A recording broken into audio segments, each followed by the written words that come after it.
गांव के विकास का जिम्मेदार होता है गांव का प्रधान।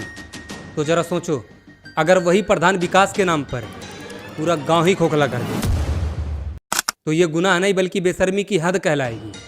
तो आज हम बात करेंगे ऐसे इंसान के बारे में जिसका सच पूरे गांव वाले जानते हैं, लेकिन किसी के अंदर बोलने की हिम्मत नहीं होती क्योंकि डर ने जुबान को बंद कर रखा होता है। और एक बात मैं बता दूं, यह वीडियो सिर्फ जागरूकता के उद्देश्य से बनाया गया है, किसी को टारगेट करके नहीं। अगर देखा जाए तो सरकार हर साल करोड़ों रुपए खर्च करती है गरीबों के लिए और उसमें से सबसे बड़ा नाम आता है मनरेगा। लेकिन सवाल ये है, इसका पैसा जाता कहाँ है जब गांव के मजदूर आज भी रोजगार के लिए दर दर भटकते हैं?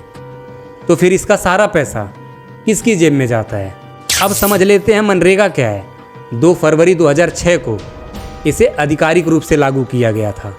मनरेगा यानी महात्मा गांधी राष्ट्रीय ग्रामीण रोजगार गारंटी योजना। इसका मकसद था हर ग्रामीण परिवार को 100 दिन रोजगार मिले।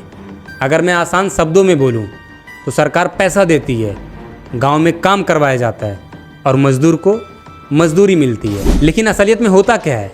काम दिखाया जाता है सिर्फ कागजों पर और पैसा चला जाता है प्रधान और प्रधान के आगे पीछे घूमने वाले चमचों के जेब में। सबसे पहले फर्जी मास्टर रोल बनाया जाता है, यानी कागज पर 50 मजदूर के नाम होते हैं, लेकिन काम करने आते कितने हैं?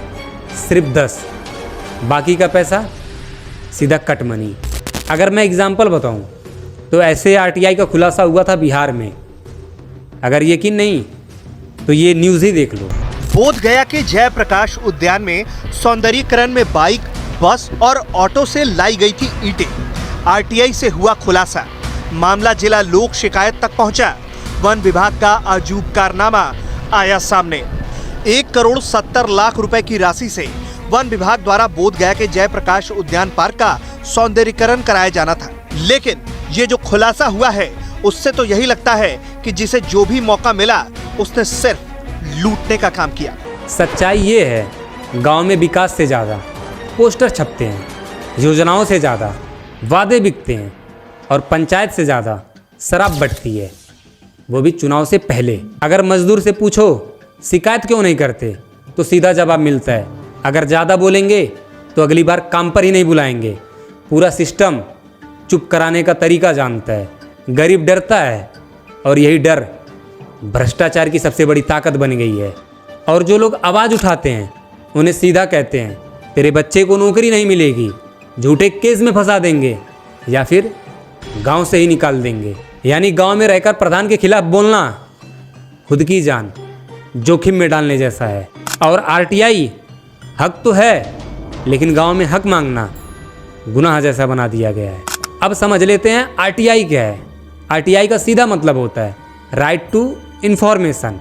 2005 में भारत सरकार द्वारा यह कानून बनाया गया था नागरिकों को सरकारी विभागों से जानकारी प्राप्त करने के लिए।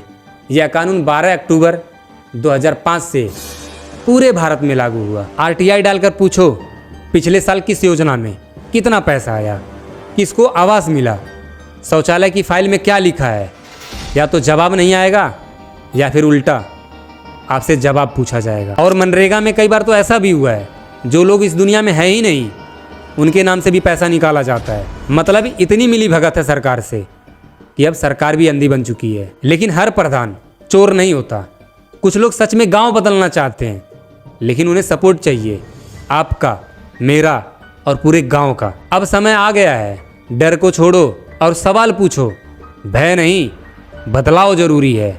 आरटीआई डालो, सोशल मीडिया का उपयोग करो और पंचायत में जो बैठक होती है उसमें हिस्सा लो।